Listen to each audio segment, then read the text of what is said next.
হয় মোৰ অনুভৱ খুব ভাল লাগিছে আৰু মই 90.8% পাবলৈ সক্ষম হৈছোঁ। তাৰ বাবে মই শিক্ষাগুৰুসকলক অশেষ ধন্যবাদ জ্ঞাপন কৰিছোঁ। কিমান ঘণ্টা অধ্যয়ন কৰিছিল আপোনাৰ?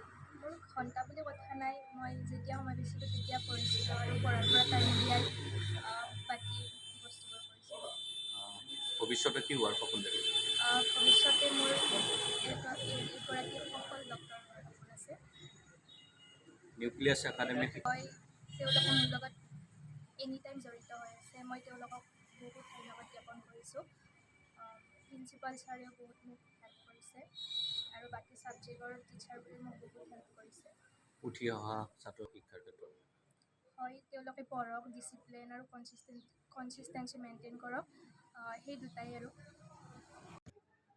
ৰাইজৰ আশীৰ্বাদত আগবাঢ়ি থকা নিউক্লিয়াছ একাডেমীৰ ছায়েন্সৰ ক্ষেত্ৰত প্ৰায় 174 ষ্টুডেণ্ট আছিলে আৰু এই 174 ষ্টুডেণ্টছৰ ভিতৰত 90% আৰু তাতকৈ এবভ পোৱা 90% এণ্ড তাতকৈ এবভ পোৱা ছাত্ৰ ছাত্ৰীৰ সংখ্যা হৈছে 6জন আৰু 80%ৰ এবভ প্ৰায় অৰ্ধ শতাধিক ষ্টুডেণ্টে পাইছে ছায়েন্সৰ ক্ষেত্ৰত। ছায়েন্সৰ ক্ষেত্ৰত ফাৰ্ষ্ট ডিভিজন পাইছে প্ৰায় 153 নাম্বাৰ ষ্টুডেণ্টে।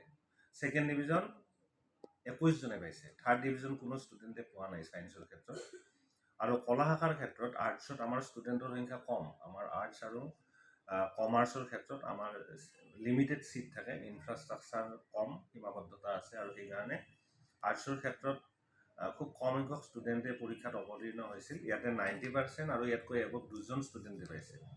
লগতে 80% আৰু তাতকৈ এবভ 11জন ষ্টুডেণ্টে পাইছে 11 নাম্বাৰ্ছ। আৰু টোটেল ফাৰ্ষ্ট ডিভিজনৰ সংখ্যা হৈছে কলা শাখাৰ ক্ষেত্ৰত 17জন।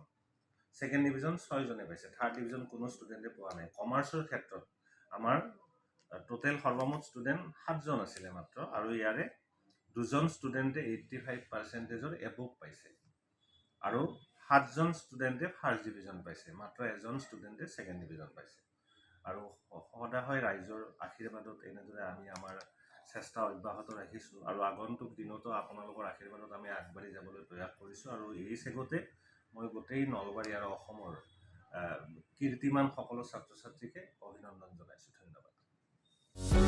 যিকোনো খবৰৰ বাবে যোগাযোগ কৰক আমাৰ এই নম্বৰত 9181 307 221।